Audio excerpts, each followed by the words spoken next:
భగవద్గీత 75వ రోజు 29వ శ్లోకం. ఆచార్యవత్ పశ్యతి కశ్చిదేనం ఆచార్యవద్వదతి కథైవ చాన్యః ఆచార్యవచై నమన్యః శృణోతి శ్రుత్వప్యేనం వేద న చైవ కశ్చిత్. ఆచార్యవత్ పశ్యతి కశ్చిత్ ఏనం ఆచార్యవత్ వదతి తథా ఏవ చ అన్యః ఆచార్యవత్ చ ఏనం అన్యః శృణోతి శ్రుత్వా అపి ఏనం వేద నా చ ఏవ కశ్చిత్. కశ్చిత్ ఒకానొకడు ఏనం ఈ ఆత్మను ఆశ్చర్యకరమైన దానిని వలె పశ్యతి గాంచించుచున్నాడు.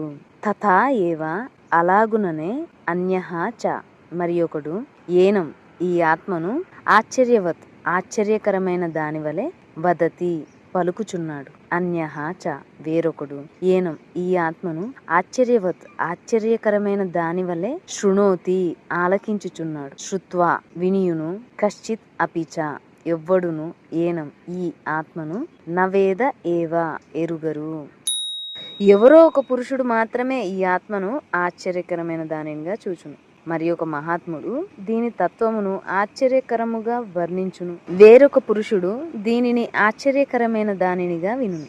ఆ విన్నవారిలో, చూచిన వారిలో, చెప్పిన వారిలో కూడా కొందరు దీనిని గూర్చి ఏమీయూ పూర్తిగా ఎరుగరు. Only one great man sees this soul as something amazing.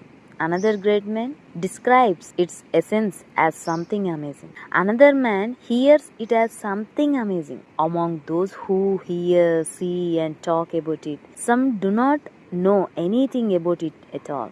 ఆత్మకి మరణం లేదు, చావు లేదు. దీని గురించి కొంతమంది గ్రేట్ పర్సన్స్ మాత్రమే వాళ్ళ నాలెడ్జ్లో ఉంటుంది. శాశ్వతమైన ఆత్మకి చావలేదు కాబట్టి తాత్కాలికమైన వాటి గురించి ఆలోచించకుండా వాళ్ళ డ్యూటీ వాళ్ళు చేస్తారు. ఇప్పటి వరకు చెప్పారు. ఇందులో ఏం చెప్తున్నా అంటే అలాంటి గ్రేట్ పర్సన్స్ కూడా దీన్ని అమేజింగ్ అయిన దానిగా చూడగలుగుతారు, వినగలుగుతారు, డిస్క్రైబ్ చేయగలుగుతారు. కానీ వాళ్ళకి కూడా నోబడీ నోస్ ఆత్మ అనే దాని గురించి పూర్తిగా ఎవరికి తెలియదు అని చెప్తున్నారు.